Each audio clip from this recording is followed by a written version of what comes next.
Hey everyone, Raghu, and I'm back with my old friend Ralph de la Rosa. Ralph, how you doing? I'm very well, my friend. It's great to be here with you. How are you? Oh, getting along. We were just talking about it, but and I was thinking, whenever you say that to somebody and they say, "Yeah, we're doing the best we can now," or just we're hanging in there. hmm How are you is a loaded question these days. Yeah, nobody can go into it. I mean, because every part of all of our lives has been disrupted in some way, which is just as a good segue to. So Ralph has this book, came out last year, right? Ralph, at the end of the year or Yeah, something? yeah, late last year. Yeah. Yeah, don't tell me to relax. So when I saw this, I thought, okay, this is perfect for me because I'm like, don't tell me to relax. God damn it. And then of course, the subtitle, Emotional Resilience in the Age of Rage, Feels and Freakouts. So that's how we're all doing. We're doing the best we can with everything that's going on. Seems to have gotten a little bit better earlier this year, and a little more stable politically, and so on. And hmm but yeah, we're still dealing with the pandemic, and we're still dealing with this racial justice.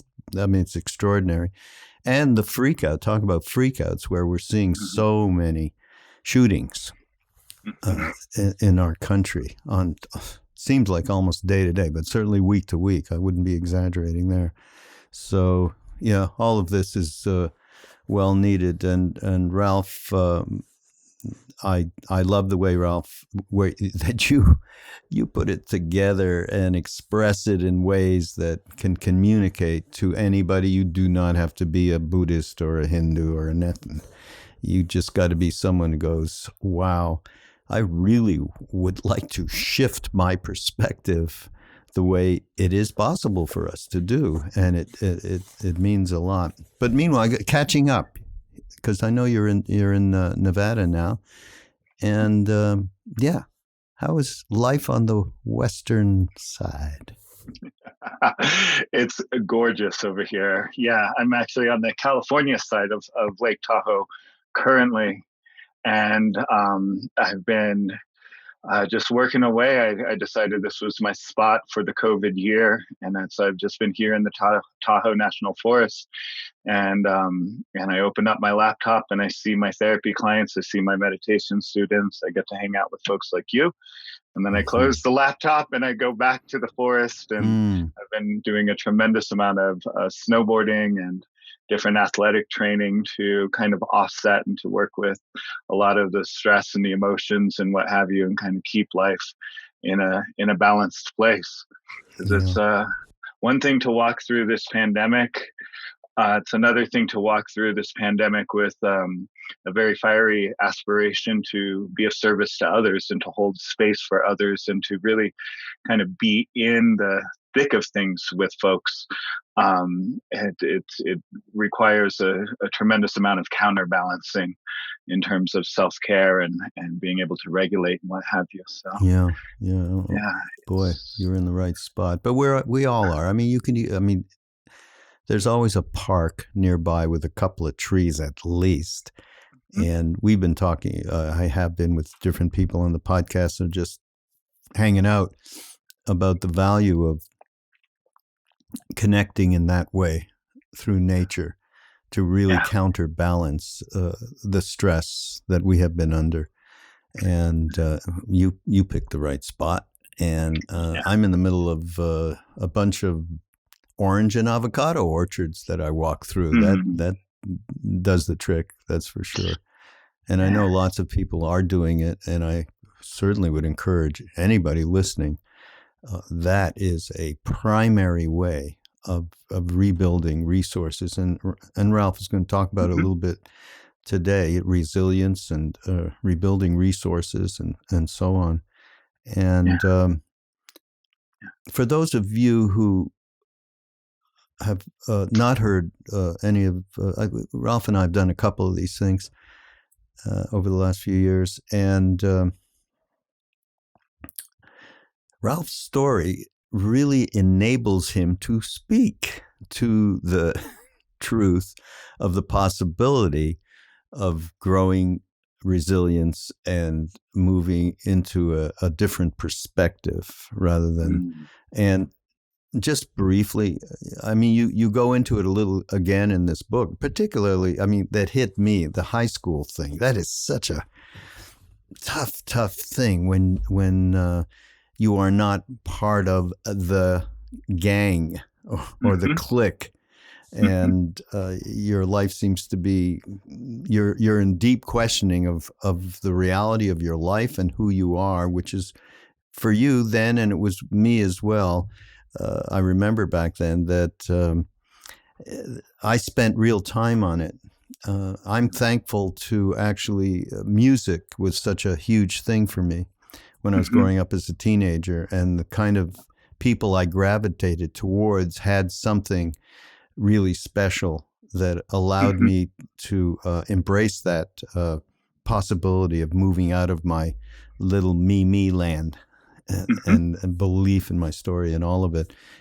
So, yeah, talk a little bit just about your high school experience and how it's informed you later in life here. Yeah, well, I mean, the trouble really began for me before high school. I developed a pretty severe depression at the age of 8 years old, and experienced, abandonment of my dad, and all kinds of rough experiences with him, which I talk about some in the book. Some of the visits to see him in Oklahoma were very, very abusive. And by the time I got to high school, I was just kind of a mess. I had fairly active PTSD that was just sort of out in the open. I wasn't able to sweep it under the rug so much. And I was just one of these kids that was really dejected and really sad a lot, and very frustrated, and really didn't see the point of the world. Mantra that went through my head at that time constantly was, why would anybody bring a kid into this world? And then to, not show up for them, and all the other things that went on in childhood. Why would anybody do that? I don't want to be here. I didn't ask to be here. And I very much wanted out.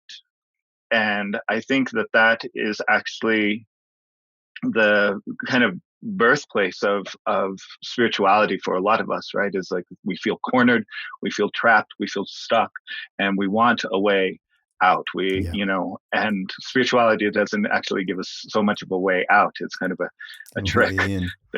There's a bait and switch. We think it's a way out, but yeah, it's a way to go deeper.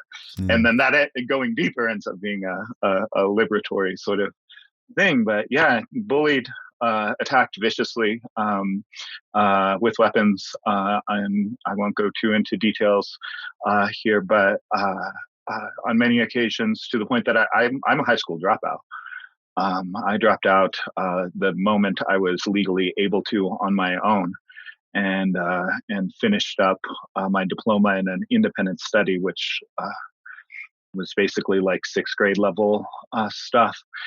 And and so it goes. I mean, and then spit out into the world with all of this baggage and all of this confusion and all of this longing and loneliness, and and no education and what to do with that. And eventually that gave way to drugs. And I mean, a great time with drugs, honestly, in the beginning. So it goes, that's kind of the trajectory. In the beginning, it works. And then you get to a point where it stops working and it becomes a hellscape, and you can't get out of that. And just on down the snake pit. And I was fortunate in that I met with some really beautiful conditions and some really beautiful teachers. The Vaishnava Hare Krishna tradition became a thing in my life.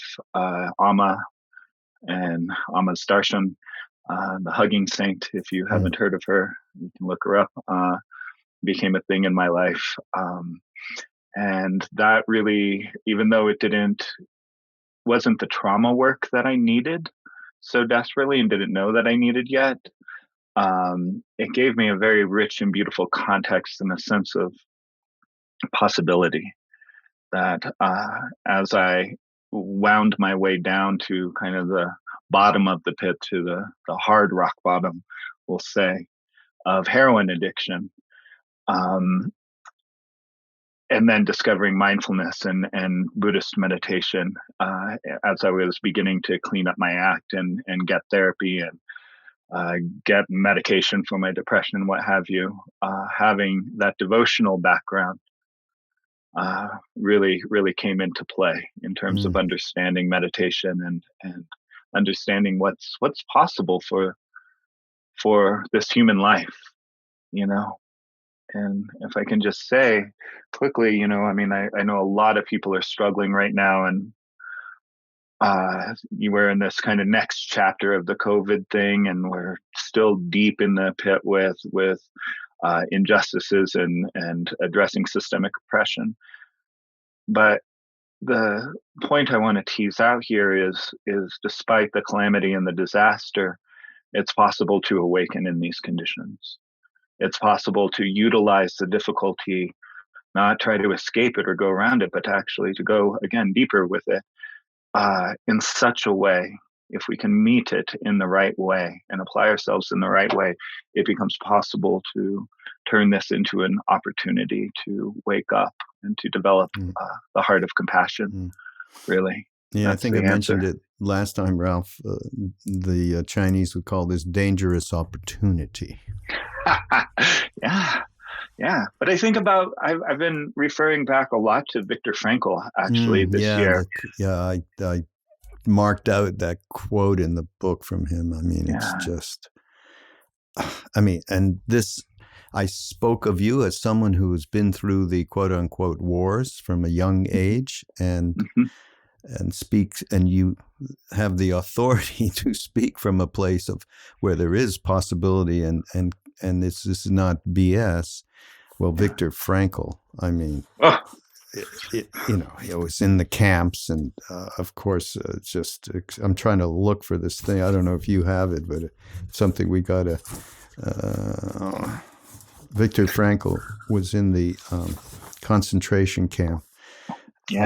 And wrote this book that's just phenomenal. But this gives you an idea, and we've quoted him, and I have in other podcasts often, because again, he speaks from the kind of experience that very few people have had, and is able to convey that the reality of even in the most uncertain and oppressive circumstances, there is an opportunity. There always is an opportunity. So he just, here's his quote: "Everything can be taken from a person, but one thing, the last of the human freedoms, to choose one's attitude in any given set of circumstances, to choose one's own way."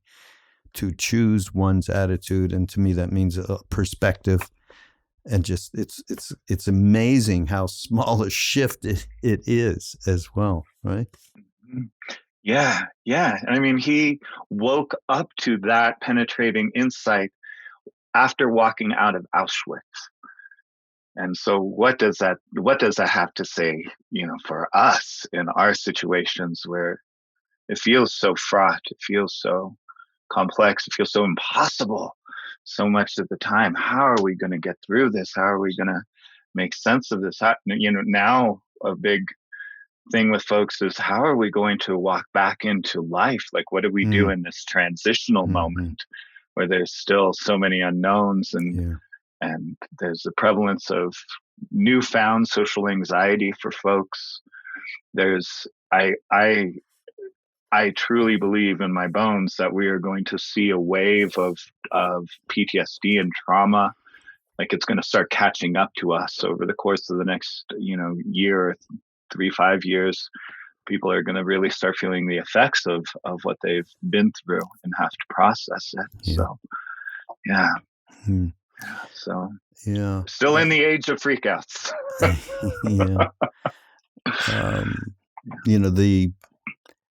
So the very first page of the book, you have this phenomenal quote that I've never heard before from Joseph Campbell. "If you're falling, dive." That's so great. It encompasses everything around what real surrender is, not the kind that we think of in the West. Yeah. In India, it's called Sharanagat, which is the kind of last thing in terms of waking up. Is this surrender that's not surrender? It's beyond surrender. It's where there's no choice left. It's completely choiceless, letting go and diving. Complete letting go and diving. And then your other, that quote from the Vedas, samsara davanala nada lida loka. Being caught up in this world is like sleeping in a forest fire. I never knew that one either. I love that. By the way, when did you go to India? And you were doing a whole monastic thing, didn't you? I did a whole monastic thing in Pacific Beach, California. Okay, that's not so monastic-y. Come on. But the robes and the tilak and the Mangal artis and and the 16 rounds every morning of japa and this is thing. As you came out of the whole more desperate situation, shall we say? It was actually a pit stop in the middle of the desperate situation. Oh, really? Wow. Yeah, one of my first very half-assed attempts at finding my way out was, let's move into an ashram, right? Isn't that a fantasy that so many people have?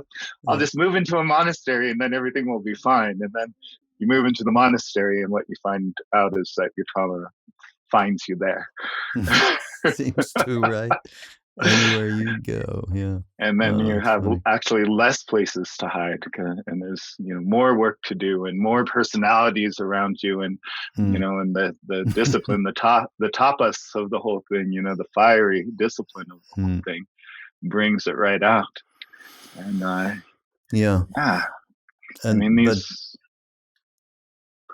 just thinking of all of the. As you say and talk about, all of the troubles and the suffering and the disasters and all of it can be, as you put it, a wellspring of inspiration. So now people get angry when you say stuff like that. Ram Dass used to say, suffering brings him great joy. It allows him to get one with God, and something like that. But people to get into, because people can get into this, that kind of concept in a very masochistic way, in a very, it's completely, has nothing to do with the inherent message that everything is open and possible. Again, if you just shift your perspective a little bit, these things can, and a lot of people go back, wow, if that thing hadn't happened to me, then I never would have blah, blah. Right? Exactly. How many stories of cancer survivors or folks, who even died of AIDS are out there, there's some cases where people are, this is horrible. This is the worst thing that ever happened to me. It's so traumatic. And there are many stories out there of people who say this, I didn't appreciate life until this horrible thing happened to me. I didn't appreciate time. I didn't appreciate people until I, got a real taste of how limited of a window we have to be in this body and to absorb the preciousness of this life, And so, Ram Dass also said, this other thing that I've been coming back to over and over again, that the awakened ones, the enlightened beings, they still have their neuroses, but their neuroses are just irrelevant to them. They're just, they still have their anger and their hangups, but it's just kind of off to the side. And what's front and center is the heart. Well, there's no more hooks and stuff. There's nothing. The attachment, all of it is gone. Mm-hmm. Yeah. And there's different levels of that. I think, I remember him saying that too in a talk. Cause what he said actually at some point. Yeah, all of that stuff. Well, what's happened over the years, they didn't go anywhere. I still got all that stuff, but they're more like little schmoos now. They're not. They're so great. Yeah. my now there's something here that I have to get edification on, Ralph.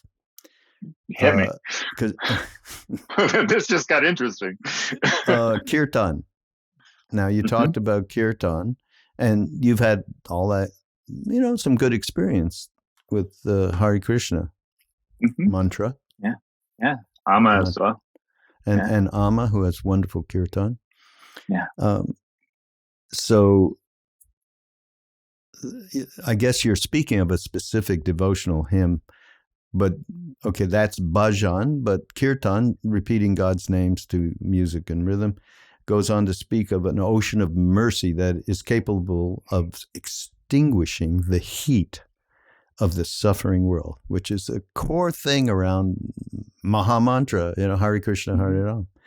And it's a little unfortunate that they say this is the only way, and if you don't do this, you're out. It's a little fundamentalist, but it's funny because I went to a Hare Krishna convocation. I've told this before, and with a friend, and it was like all day, all night, Hare Krishna, Hare Ram.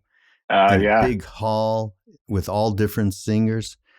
And I remember this one guy who I still listen to today. He's, by the way, everybody, his name is Madhava Prabhu. You can, he's on Instagram, and he does these. He has the most effective, heart-opening melodies for this mantra that I have heard in a long time. And he does these live things. You go to his page, you'll find some of these live things. Anyhow, he started singing. And so it was hours of complete letting go of everything. And at the end of it, I said to my friend, maybe they're right. You just need to do that mantra. In fact, maybe I'll go get that little haircut they do, with the little thing on the. But you say it tells us that such a boon could only be delivered through the strength of intelligent self-inquiry combined with courageous, compassionate action. Okay, so what are we talking about here in terms of we're talking bhakti, right? The merging of subject object through Maha Mantra is the most intellectual way I could put that, alongside of intelligent self-inquiry. How are you moving those things around? Well, what I offered is an interpretation of this bhajan, of this song that we sang every morning at 4:30 a.m. after a cold shower. Oh, that was the monastic scene by the beach in California. Yeah, the literal translation probably goes something like devotion to the Guru, devotion to Krishna, is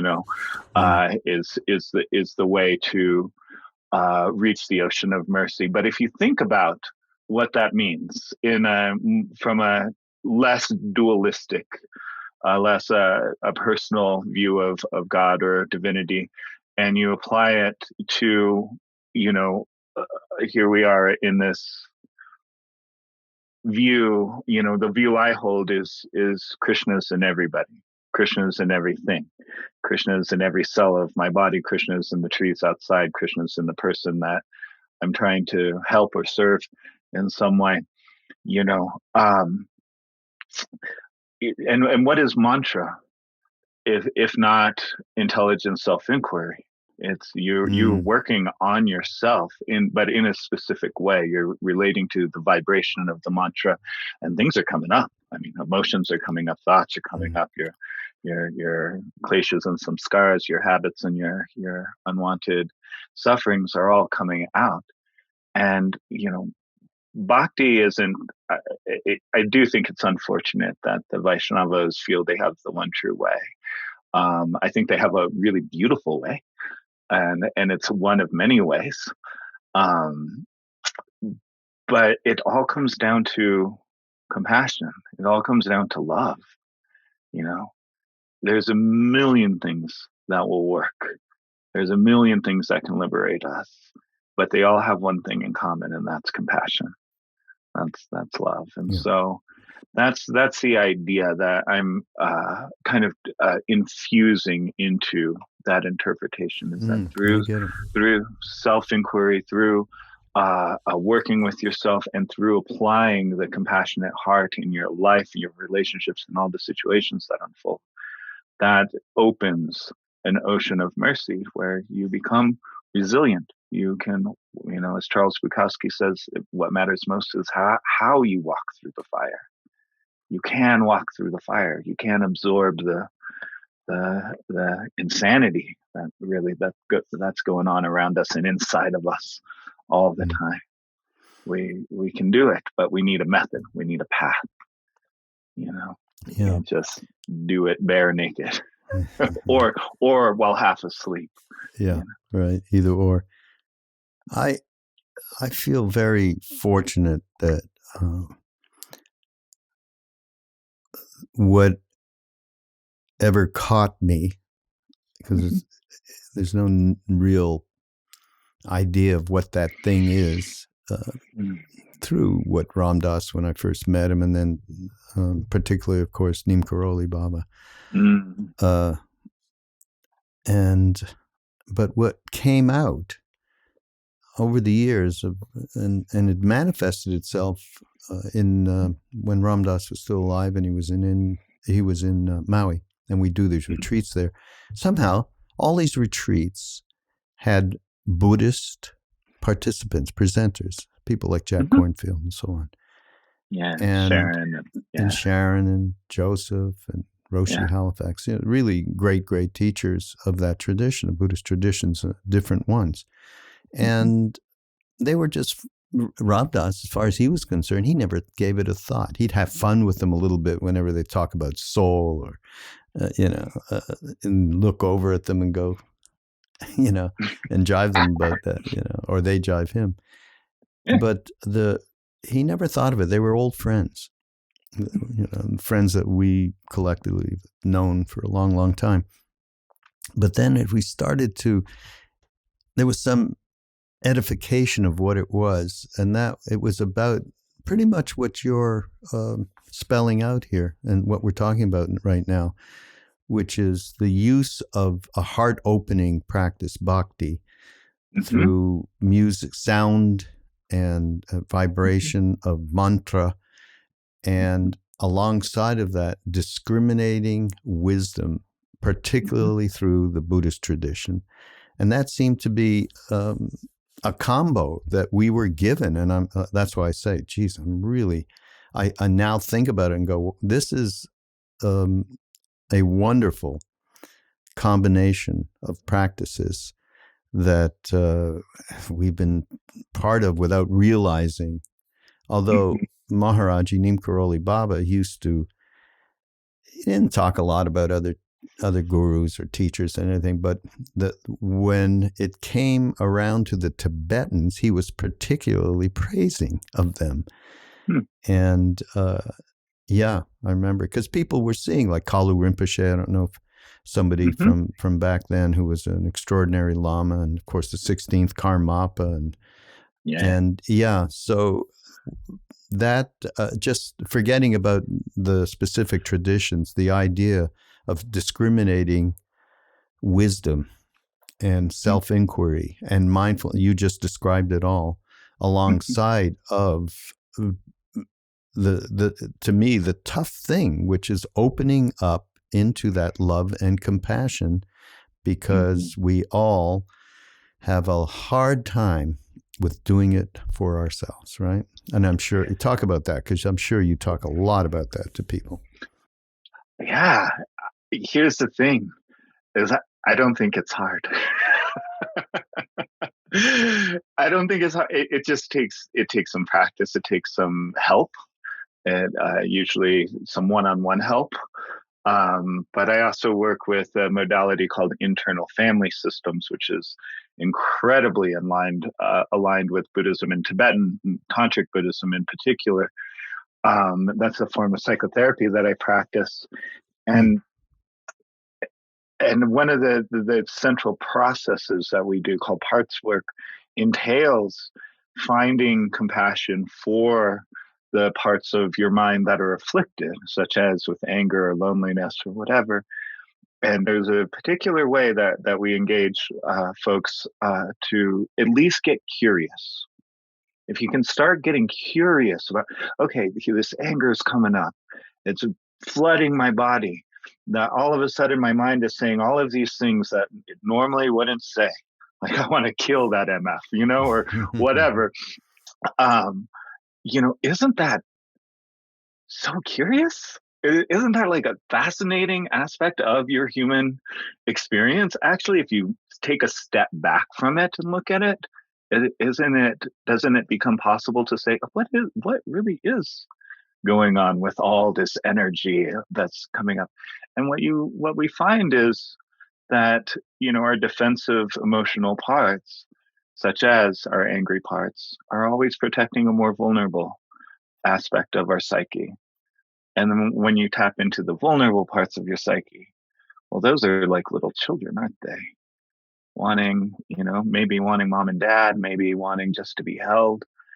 And if you can really, really step into a perception of like, this vulnerable or wounded inner child part of me is really a living presence inside, which our emotions are alive, our bodies are alive, our breath is alive. And it starts to make sense to soften in the presence of your own emotional being. But if I can take this to kind of a different place, this is a slight sidebar. We can also begin to glimpse that all of those emotional states, such as, let's take anger, and I talk about this a great deal in Don't Tell Me to Relax. If you think about anger for a moment, anger actually has compassion at its core. The very spark that gives rise to anger is compassion itself. Because what is anger if not an energy that sees injustice or insult or injury and dares to respond in a fiery way, in a big way? But how does that come from compassion? I'm not getting that. Well, the definition of compassion is you see suffering and you want to address it. It's the quivering of the heart that wants to address suffering.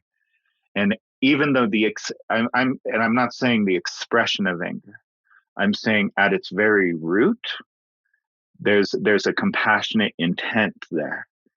And then the way that we experience anger, of course, it's by the time it reaches the conscious mind, and we have the experience of being angry, it's already gone through so many layers, so many filters of our, from the unconscious up to the conscious. And we get something that is much more afflicted, but it still remains true that anger is an energy that sees some form of suffering and is attempting to address it, is responding to it in some way. And that's... I'm trying to get there. Because we've talked about this before. Anger, certainly. I mean, most of us are dealing with anger issues. Well, we have the example of Ma Kali in the Vedic pantheon of gods and goddesses, right? She's pissed. Blood dripping from her tongue, skulls hanging around her neck, 8 arms, most of them holding weapons. She's on a rampage, but she's on a holy rampage. Because it's very similar to the case of, the last guy that we had in the presidential office, right? Like she was born out of all of the gods' urgent need to address this demon who was taking over the universe and became way too powerful. This tyrant demon. And so the gods and goddesses, that's the origin, one of the many origin stories of Mother Kali. But, they all got together and said, what are we going to do about this guy? We got to get him out of here. And they shot, the energy of their anger and concern out of their third eyes, and all of their third eye energy beamed into giving birth to this beautiful and horrific, super angry goddess. But her one and only mission was to destroy ignorance. Mm-hmm. And that's the compassion. Yeah. Yeah. Well, this is, again, part of what we were talking about before, shifting of view, perspective. Yeah. It's to encompass just even like me right now, allowing that, because whenever I express anger, it becomes so one-dimensional and so piled on from so many different sources. So there's blindness. I mean, obviously, much less these days than it was, decades ago. But still, as you can hear, I was like, compassion? What are you talking? But see, what you're describing right there is the habitual way we normally experience anger, which is an intoxication. It's a form of intoxication. Yeah. Right. But it's also possible to pause and to just, it's the hardest thing in the world sometimes to do, but to just stop and notice that you're angry, and notice that you're angry because something happened. And, you're angry because you want to address whatever insult or horrible thing came your way. And from there, and this is that intelligent process of self-inquiry. Once you stop and you breathe and you stand back from your anger a little bit, as opposed to the one-way road that most of us go down, which is always leads us to regrets and apologies later. We then, forks in the road open up, and we can start making different choices. Yeah. The intoxication of power that anger presents is, I'm just thinking now, it pushes away the possibility of compassionate action. Yeah. And that's, again, that switch of perspective in that moment. By the way, you were talking about when we all have like suddenly the weirdest ass thoughts and dark thoughts that you could ever have. And the curiosity, I think that's an important thing. And just this little story Ram Dass told us, I think it's common knowledge, but when Aldous Huxley was dying, he was taking acid every day. Ram Dass was quite close to his wife. And it got to the point where everything he looked out at, everything that he encountered, the only response that came out of him at this point was, with his British accent, which I can't really do well, extraordinary, extraordinary, extraordinary. There's a good mantra, right, for us. I was just thinking about that when you started talking about, encountering this darkness and of thoughts and so on, and being able to just, again, pause for a minute and be curious about, Ram Dass's thing, by the way, was, wow, how did I get here? He'd have a dark thought, how did I get here? But I like extraordinary. Wow. Yeah. Yeah. And all of these things do the thing you're talking about, pause. And that is the biggest thing that happens over time. Once you start to let go a little bit of the belief in the thoughts and the stories, and that is, there's a gap, and you're not jumping into wanting to beat the living shit out of the driver next to you that just cut you off.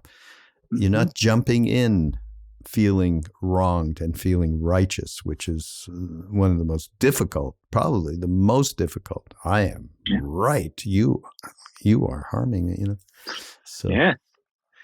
But this is where meditation comes in, because meditation. Yeah, you have a whole chapter about that. It's funny. What did you call that? Oh, about that meditation practice you're kind of sort of maybe sometimes doing. Yeah. I love that. Yeah.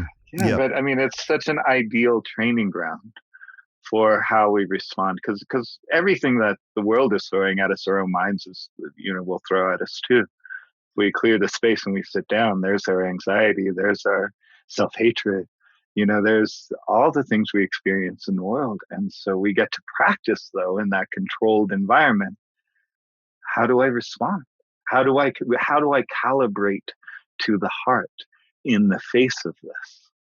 It's really what what I think meditation is a big part of what it's for is I have a friend, Dr. Miles Neal, who wrote the book Gradual Awakening. Yes, I know him. Yeah, Yeah, wonderful he guy. calls he calls meditation your flight simulator for life.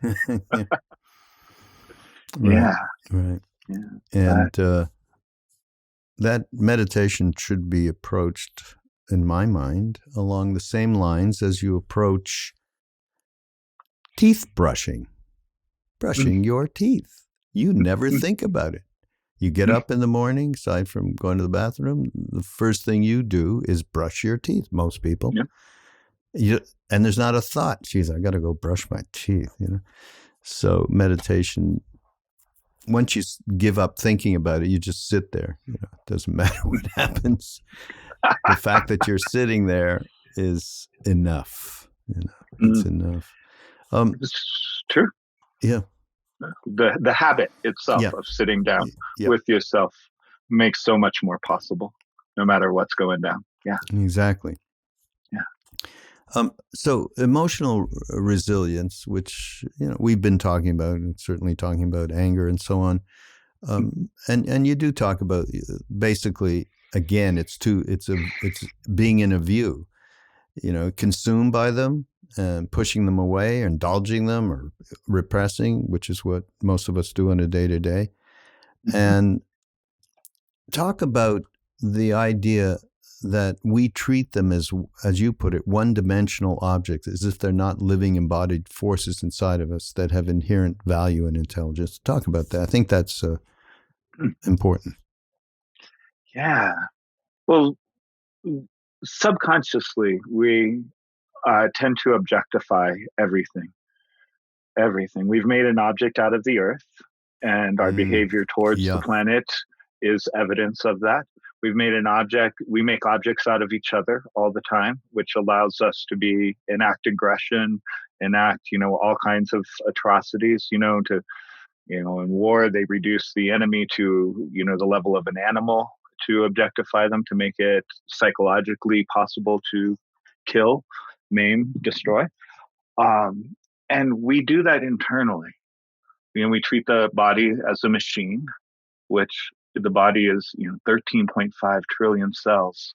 And each of those cells is in communication with their neighbor, has a function, has, we could say in a sense, has an awareness of their function. Um, the body is very much, my teacher says the body is a living other. The body is a living other, and we ought to treat it as such, and communicate with it as such. And it's definitely communicating with us all the time. It's giving us so much data and information. And the same is true of, our breath and our thoughts. They're living energies they're an expression of our vitality, really. And that's also true of our emotions, that they are living forces in our lives. They are often the centerpiece of all of our decision making, actually, no matter how rational we take ourselves to be. And they always have a reason. They always have a reason for coming up, for arising. And they contain a lot of information, actually. So we're very quick to say, I don't want to feel lonely, so I turn on Netflix or whatever my habit du jour is.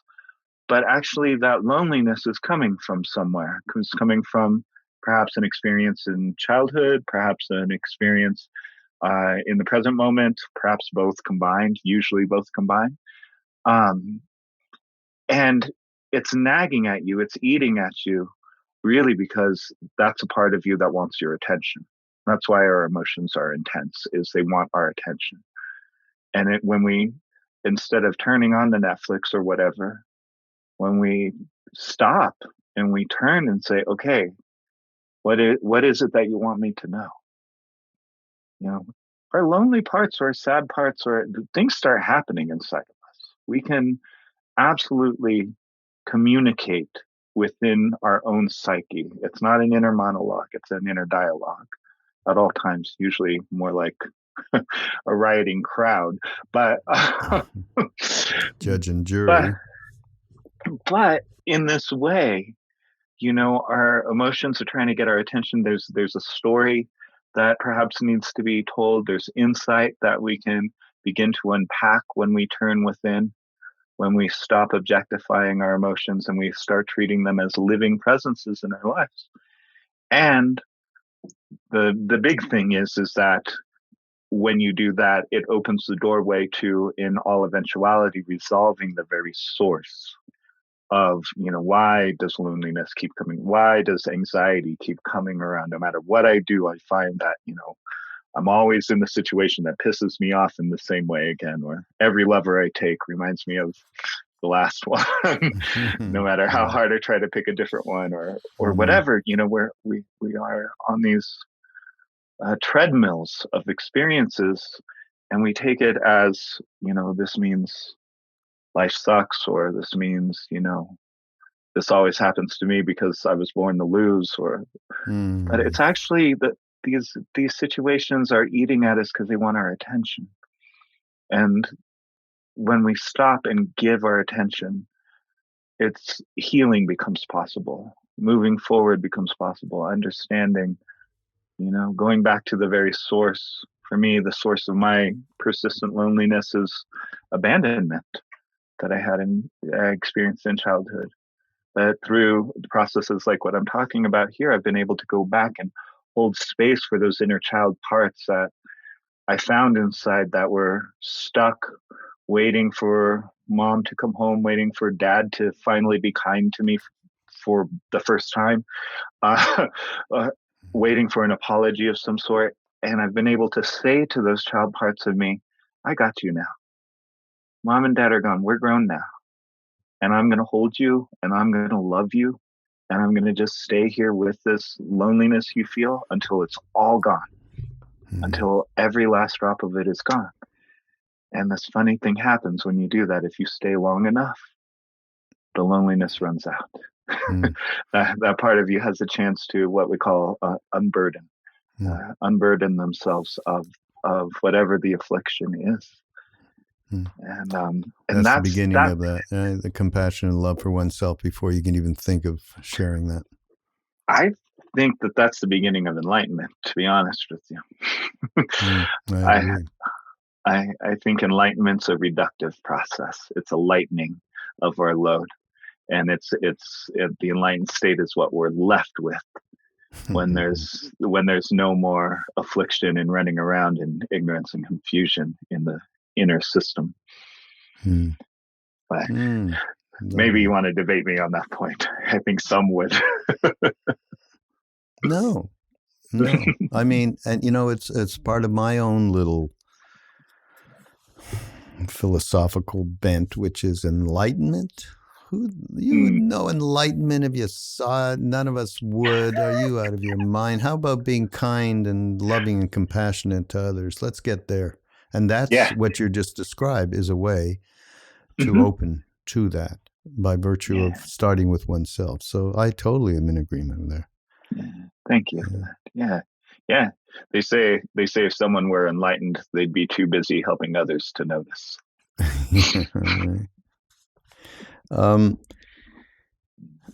You got so many great little things in here to help shift out of this the attachment that we have to the habitual patterns and neurotic tendencies, which are so. And I think one thing that I love was this your little chapter around shifting the inner dialogue, because boy, are we horrible. The way we talk to ourselves is beyond.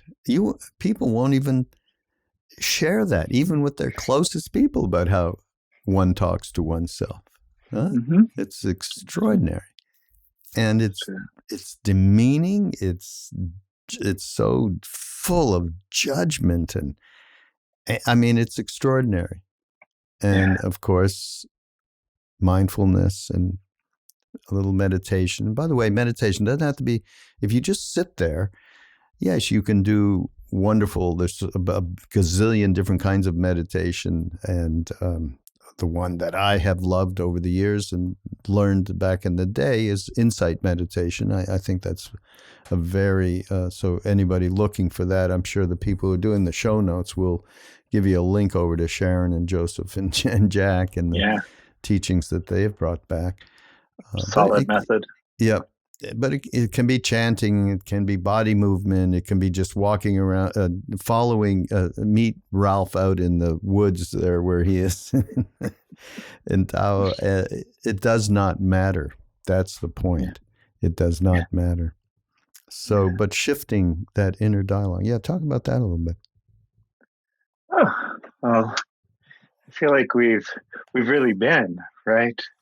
Because it's this. Well, we can talk about this in at least two ways, and then probably a gazillion ways, as you said, just as with forms of meditation. Stopping, turning around, and looking at the source of where those thoughts are coming from, where that voice is coming from, and getting curious about what's going on. That there's a part of me that would be so harsh, so incriminating, so mean, so nasty. That's one way.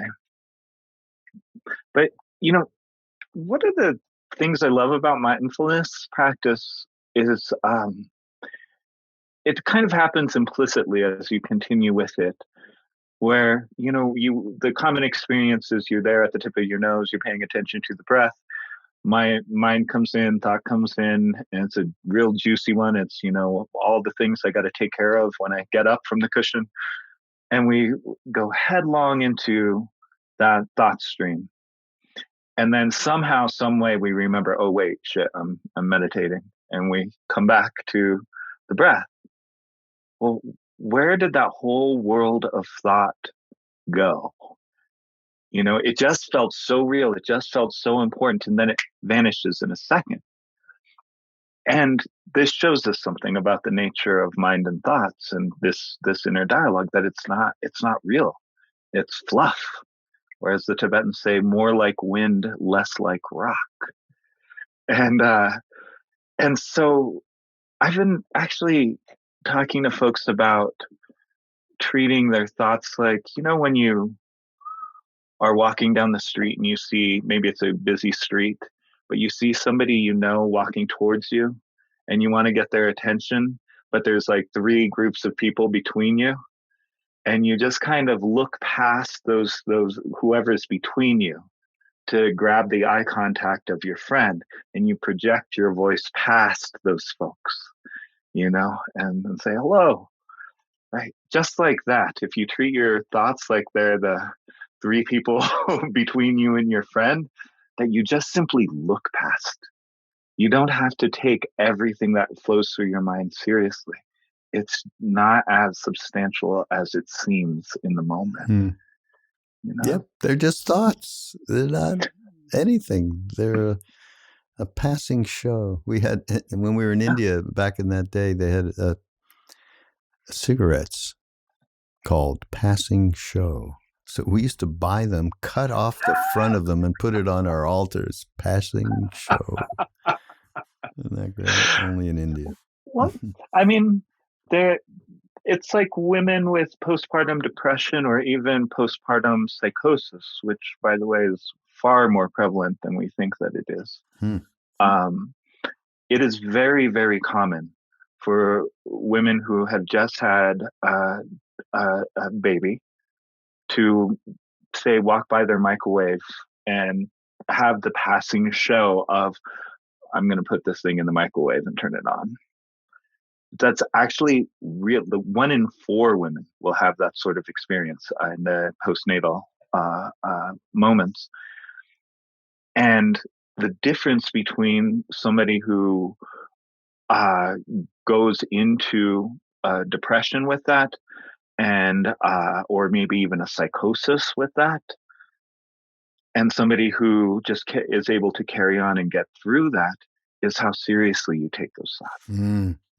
That's kind of the railroad switch that determines where the train is going, because it's normal to have just all kinds of fluff passing through your mind. But if you hook into it, you believe it, and you take it as, oh God, I'm thinking about putting my baby in the microwave, then the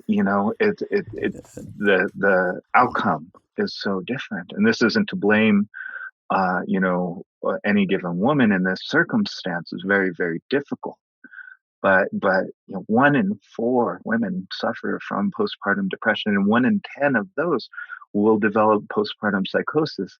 And this is a very, very common experience for these kinds of thoughts to come up. And what's important, though, is how you regard them. How about this, Ralph? Since I'm sitting on the couch right now, lying on the couch. That'll cost you extra. If you want the therapy, just let me know where to invoice you. Yes, no problem. No problem.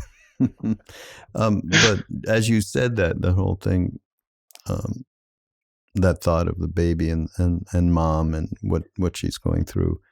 Mm-hmm. I had a baby that I was taking care of. My baby, wife was gone. Mm-hmm. It was ours. This kid would not stop crying. I'm walking back and forth and back and forth. And then I went into another room and I'm carrying him in my arms. And so as you go through the actual door, and then there's the door jamb, and head was I had that thought. I'm going to bang that head on that door. If you don't stop, oh my God. How?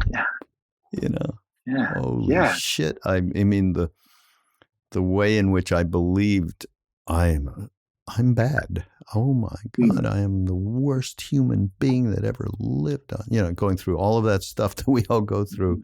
And now I look back at that and I mean, the level of self-involvement and taking every thought seriously, taking myself seriously, believing in all of it. What we do is extraordinary, really. And just a little, again, we're talking about that little shift of perspective, view, whatever. It means so much. Just if you just flip a little into not taking yourself seriously, these thoughts and the patterns that you have and so on, huh? I mean, it's unbelievable. Yeah. I mean, I work with a tremendous amount of new parents who have experiences like this, the rage, the resentment, sometimes the jealousy, or, new parenthood seems to be there's a real death and rebirth process for the parent to let go of their old life and step into the new one. And it can be, so much can come up, but I'll tell you something, every time I work with a parent in that situation and we look at those emotions and we follow the breadcrumb trail to what they're really about, we find their own childhood, their own upbringing somewhere in there. And it can be a very fruitful journey if you have good support. Yeah. One thing that, to me, if we're talking about antidotes to these kinds of things, the way that we're attached to our minds and so on, is, and you talk about this, is focusing on it. The focus on ourselves is so tremendous. I mean, my friend Krishna Das, he calls it, you wake up in the morning to the movie of me. You're the director, producer, you're the lead actor, you're the writer, you got it all going 24/7, right? And we do. Yeah. We absolutely do. And and you do give a suggestion here, which I'm wholeheartedly support and believe in, that it's an extraordinary way to counter that exact, what do the Buddhists call it? Self-cherishing. Mama, me, is loving kindness. And Ram Dass coined it loving awareness, which shifting perspective. That's why loving kindness is a beautiful metta, it's called, a meditation. And Sharon Salzberg, by the way, you can get over to Sharon and the site, and she's got wonderful meditations around loving kindness. Because what it does is it stops that self-absorption immediately in its tracks, because it's you're projecting outside yourself to other people, starting with people you do love and are easy to send blessings to, send love to, compassion, whatever, all the way to enemies or people that you find are major, shall we say, wrongdoers in this life. And so offering thoughts of well-being is an absolute primary way to stop that self-absorption and that focus on oneself. So I'm glad you brought that up. And yeah. Yeah. And it's a great way to feel better. Because as social beings who evolved to cooperate, which is why we have eyes in the front of our head and not on the sides, like a lot of other species, right? We're meant to have somebody watching our back. We're hardwired to feel better when we're generous, when we cooperate, when we are collaborative, when we are in community with folks. We're hardwired. It's got to be from within. It can't just be a superficial thing. And that's the point of metta, maitri, loving kindness meditation. Yeah. Is to train in doing it from within, actually giving from the heart. And we're always the first one to cheer up in that when we do that. So, and then you bring up a major point, a good way to close this session. Sure. And it's around us doing it together, whatever we've been talking about here, all this wonderful book, Don't Tell Me to Relax. I love that. I have to do that. But it's us doing it together. It's this is the for me, the beauty of doing podcasts and hanging out with people for an hour or so is exactly satsang, sangha, community. And now, of course, most of it happens on Zoom as a result of the pandemic. That will change. Nothing is going to stay the same. But in the moment, it's offering us that opportunity still. And that is entirely key and so important. Even Buddha himself said, right, when Sariputta, I think it was, said, what out of the three refuges, refuge in the Buddha, the Dharma, and the Sangha, which is the most important? You'd think Buddha. Most people would go.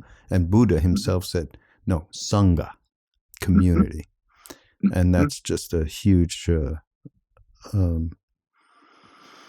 gives us a huge leg up if we can just let ourselves partake. And it makes a big difference. It has in my entire life. It's been a central theme. And we're nothing without each other. Yeah, we are nothing. It's really true. And I perhaps this is a good note to close on. Is I really think that there's no way to be happy without a sense of being on a mission in this life. There's no, we all need that. We all crave that, to have a sense of, I'm here for a reason, purpose, and I'm on a mission of some sort. And the only mission, and there's a million different ways this could go, but the only mission to be on is one of helping, one of service, one of love, one of spreading compassion, relief, healing, in some way. I'm convinced there's just no way to be truly happy unless you cultivate that in your life. Absolutely. As they say in India, Ram Ram. Bilku. For sure. Bilku. Yeah, absolutely. A little more concise. Yeah. Thanks, Ralph. Love thank you so much. Our hangouts are just wonderful. Yeah. And everybody out there, of course, all of the references, including Viktor Frankl, and of course, Don't Tell Me to Relax, and everything will be on the show notes and available, linked up, so you can easily find everything and find Ralph. And again, thank you. Yeah, so much gratitude to you. Always a pleasure. Thanks, Ralph. Everybody, this is Mindrolling on Be Here Now Network. Go to BeHereNowNetwork.com/mindrolling and go to Be Here Now Network on its own and so many different. Oh, Joseph Campbell, which that was a beginning quote. Looks like we are going to have these wonderful talks that were given that include Joseph Campbell from Ojai Foundation, and that's going to start up in a month or so. And I can't wait to hear that. I haven't actually heard it. Joseph Campbell. Wow. That sounds wonderful. The hero's journey. Yeah. So we have great things coming up, including Alan Watts, too, who's going to have a podcast on the network. So tune in, and we shall see you next week. Namaste.